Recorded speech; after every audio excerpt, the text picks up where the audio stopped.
नमस्कार, वेलकम। आप सभी का स्वागत है पॉलिटिकल अफेयर्स में। आज की इस वीडियो में हम देखने वाले हैं मराठों का कैसे उदय हुआ, भारत में उनका जो इतिहास है, कैसे उन्होंने अपने आप को स्थापित किया। ये जो सभी जानकारियां हैं आज के इस एक वीडियो में हम जानने की कोशिश करेंगे।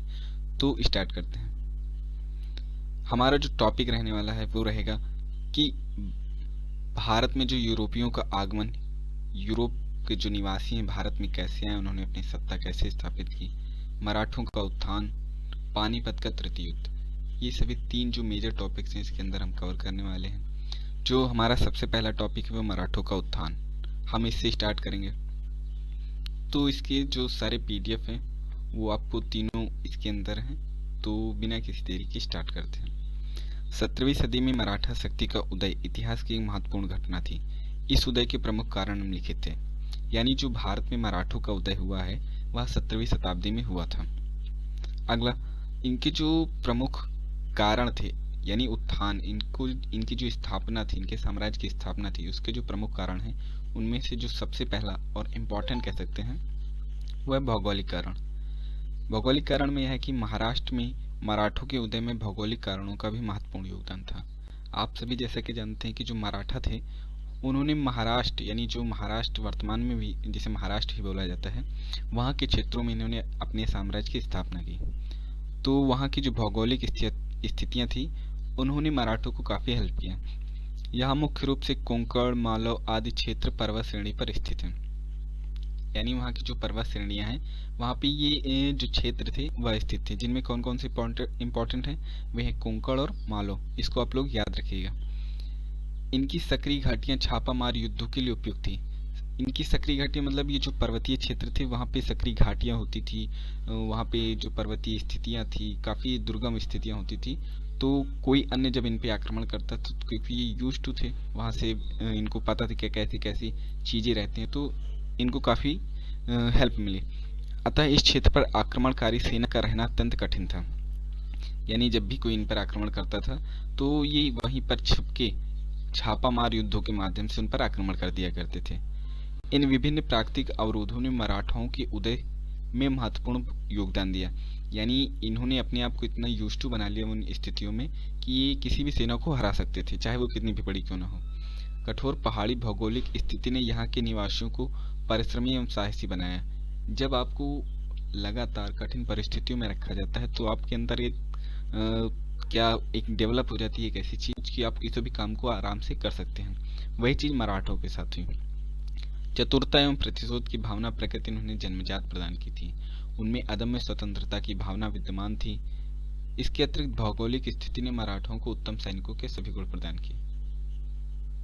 ये जो मेजर पॉइंट्स हैं कि भौगोलिक कारण ऐसे कौन कौन से कारण थे, ऐसे ऐसी कौन सी जातियाँ थी, जनजातियाँ थी। इसमें जो मोस्ट इम्पॉर्टेंट है वो छापामार युद्ध, इसको आपको नोट डाउन करके रखना है। इसके अतिरिक्त कोंकण और मालो के क्षेत्र ये भी आपको रखना है। पूछा जा सकता है कहाँ पे होते हैं, तो आपको याद रखना है महाराष्ट्र में। अगला जो कारण है वो हमारा है धार्मिक कारण। यानी कि कौन कौन से ऐसे धार्मिक कारण थे कि क्या हुआ कि मराठों में आपस में एकता हुई, उन्होंने स्वतंत्रता की भावना जागृत हुई, उनको भी महसूस हुआ कि हमें एक साम्राज्य की स्थापना करनी है। तो ये जो धार्मिक आंदोलन हुए तो 13वीं शताब्दी में महाराष्ट्र में पंढरपुर, यानी इसको आपको याद रखना है, ये मोस्ट इम्पॉर्टेंट क्वेश्चन आस्क भी किया जाता है कि पंढरपुर आंदोलन कहाँ हुए, तो महाराष्ट्र में हुए। इसके प्रारंभिक संत, अब इनको याद रखना है आपको कौन कौन से लोग थे। संत ज्ञानेश्वर, वामन पंडित एवं चक्रधर थे। तो ये भी इम्पोर्टेंट है। इन्होंने जो ये पंडित वो चक्रधर हों या ज्ञानेश्वर हों, इन सब ने महाराष्ट्र के निवासियों को धार्मिक जागृति तथा सामाजिक एकता प्रदान की। इन्होंने लोगों को बताया कि धार्मिकता केवल जो कर्मकांड है वही नहीं है, और भी चीज़ें हैं। इसने शैव एवं वैष्णव मतों, यानी जो शिव संप्रदाय के होते हैं, जो भगवान शिव की पूजा करते हैं या जो भगवान विष्णु की पूजा करते हैं, उनके मतों के मध्य पारस्परिक जो द्वेष था, यानी उनमें जो लड़ाइयाँ चल रही थी, उसको समाप्त कर एक धार्मिक जो सामंजस्य था उनको आपस में एक करने की इन्होंने कोशिश की और उसमें काफ़ी हद तक सफल भी रहे। इस आंदोलन ने कर्मकांड का विरोध किया, यानी मूर्ति पूजा हो गया, बहुत सी ऐसी धार्मिक क्रियाएं हो गई जिनका कोई मतलब ही नहीं बनता, उनका इन्होंने विरोध किया। तथा आचरण की पवित्रता पर बल दिया। आचरण की पवित्रता का मतलब है कि हमें जो हम कर्म करते हैं उस पर हमें फोकस करना है, ना कि उसके फल पर। हमें अपने कर्मों से पवित्र रहना है। इसके अतिरिक्त मानववाद की समानता, मतलब ह्यूमैनिटी, लोगों की मदद करना, लोगों की असहाय लोगों की मदद करना, उसके सिद्धांत पर इन्होंने उसको स्थापित करने का काम किया। इसके अतिरिक्त शक्तिशाली ईश्वर में अटूट विश्वास, यानी ईश्वर पे विश्वास रखिए आपका, इस पर काफ़ी जो उन्होंने धार्मिकता पर बल दिया वह भी इसके अंतर्गत आता है। इनमें जो अतिरिक्त जो संत थे कहें धार्मिक आंदोलन के, उनमें एकनाथ हो गए, तुकाराम हो गए, रामदास, ये सब क्या महाराष्ट्र के धार्मिक आंदोलनों से जुड़े हुए हैं। इसके अलावा किसी भी जो साम्राज्य होता है उसके उदय की या उसके पतन की जो प्रमुख कारणों में से होता है वह वहाँ की सामाजिक स्थिति कैसी है। वहाँ के लोग, जब तक लोग ही नहीं चाहेंगे तो आप स्वतंत्रता या आज़ादी या अपने साम्राज्य की स्थापना कर ही नहीं सकते। तो वहाँ का समाज कैसा था, उसको अगर हम देखें तो जो महाराष्ट्र के लोग थे वह स्वभाव से ही उदार एवं सहिष्णु थे। यानी वो सभी धर्मों को, सहिष्णु का मतलब होता है कि सभी धर्मों को एक साथ लेकर चलने वाला। यहाँ की जनसंख्या में कोल, भील आदि प्रजातियों का अंश था। ये जो कोल और भील हैं ये जनजातियाँ होती हैं जो जंगलों में रहती हैं और अपना एक गुप्त जीवन व्यतीत करती हैं। इस प्रजातीय मिश्रण ने महाराष्ट्र को शक्ति प्रदान की। यानी इनमें पहले से ही प्राकृतिक अवस्था में रहते थे, वहाँ के अवरोध ही इन्होंने देख रखा था। इनमें एक ऐसी ताकत या कहें ऐसी क्षमता डेवलप हो चुकी थी, छापामार युद्ध जानते थे। तो ये सब इन्होंने एक मिश्रण, यानी विभिन्न जातियों के लोग आए तो उनमें एक एकता स्थापित हो गई। यहाँ के गांवों में पंचायत प्रणाली बनी रही। आप जानते हैं कि जब मराठाओं का उदय हुआ तो मुगल साम्राज्य था, तो उन्होंने सब कुछ समाप्त ही कर दिया। लेकिन यहाँ पे जो पंचायत प्रणाली हम आज के समय में जो देखते हैं वह तब के समय में बनी रही। जबकि भूमि व्यवस्था रैयतवाड़ी बनी रही का मतलब है कि जो भूमि होती थी वह सीधे किसानों के पास होती थी। रैयत मतलब होता है किसान। इस सामाजिक संतुलन से महाराष्ट्र के निवासियों में स्वतंत्रता एवं एकता का मतलब होता है कि उनके अंतर्गत जो कोल, भील या अन्य जो मालव, कोंकण आदि के क्षेत्र के निवासी थे सभी आपस में एक सूत्र में बंधने लगे और आज़ादी चाहते थे। इसके अतिरिक्त इन स्वशासी मतलब होता है खुद के शासन से संचालित संस्थाओं ने महाराष्ट्र में स्वतंत्रता एवं आत्मनिर्भरता को शक्तिशाली बनाया। आत्मनिर्भरता मतलब कि सेल्फ डिपेंडेंसी, खुद पे वो निर्भर होते गए। उन्होंने मुगल साम्राज्य के जो कर्मचारी थे उनसे कोई सहयोग लेने का उनके अंतर्गत कोई उनका विचार ही नहीं था। सामाजिक समानता के कारण ही महाराष्ट्र में राष्ट्रीय आंदोलन संभव हो सका।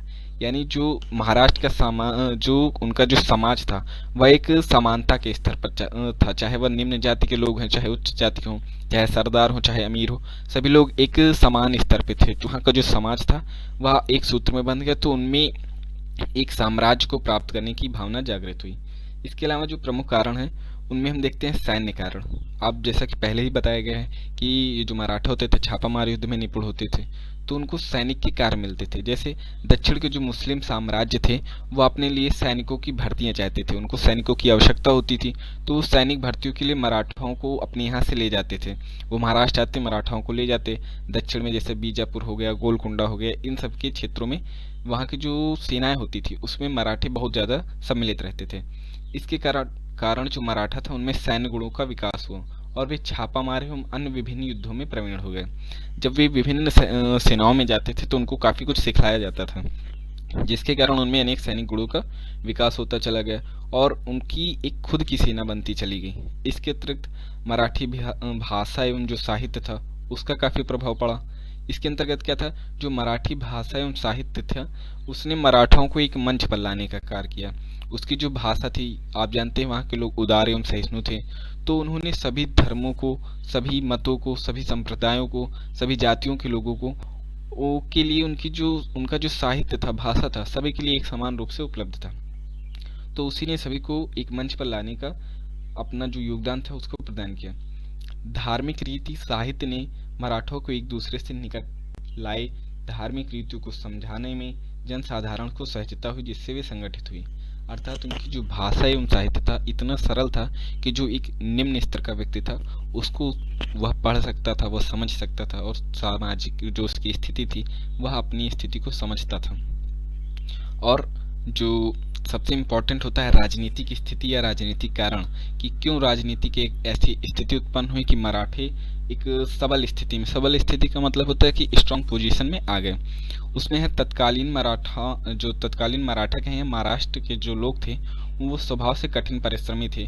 वे पर्वतों पर निवास करते थे, उनमें एक छापामार युद्ध का विकास हुआ।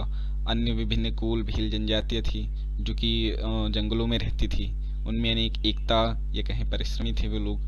तो इसके अतिरिक्त आदिल शाही व बीजापुर का जो दरबार था उसमें उनकी सेनाओं में मराठों को स्थान मिलता गया। मराठों पहले तो उनको सेना में स्थान मिला, इसके अतिरिक्त उनकी जो स्थिति थी, उनके अंदर एक गुण था, प्राकृतिक गुण था कि वह काफ़ी वीर होते थे, उनमें स्वतंत्रता की भावना थी, एकता जागृत हुई। इसके स्थान पर उनके अंतर्गत उन्होंने युद्ध कौशल, कूटनीति, सैन्य संचालन भी सीखा। इस प्रकार एक अभिजात मराठा सामंत वर्ग का उदय हुआ, यानी एक ऐसे ग्रुप का निर्माण होता गया जो कि एक खुद में अपने आप में यूनिक होता चला गया, और वो ग्रुप जो था वो मराठाओं का ग्रुप था। अब मराठाओं को आवश्यकता थी कि उन्हें एक सूत्र में संगठित करने वाला कोई नेतृत्व मिल जाए। जब काफ़ी इंटेलेक्चुअल लोग एक साथ आ जाते हैं तो एक आवश्यकता होती है कि कोई एक ऐसा आदमी हो कि उनको लीड करे। तो अभी तक उनको लीड करने वाला कोई मिला नहीं था, तो इसको लीड करने का काम किसने किया? इस नेतृत्व को प्रदान करने का कार्य शिवाजी महाराज। जैसा कि आप सभी जानते हैं कि शिवाजी महाराज, जिसको आप छत्रपति शिवाजी महाराज के नाम से भी जानते हैं, उन्होंने सभी मराठाओं को एक सूत्र में बांधने का कार्य किया और एक मराठा साम्राज्य, जिसे हम कहें मराठा साम्राज्य, ये जो साम्राज्य था उसको बनाने का उन्होंने काम किया। तो आप लोगों को उम्मीद है कि ये जितना भी बताया है शुरुआत से वो लगभग क्लियर हो गया होगा। आप इसका स्क्रीनशॉट भी ले सकते हैं और काफ़ी इजी वे में बताया गया है, तो आप लोग इसको दोबारा से देखिएगा। मेक श्योर आपको सारी चीज़ें अच्छे से क्लियर हो जाएं। तो आज का जो ये हमारा वीडियो है हम यहीं पे समाप्त करते हैं।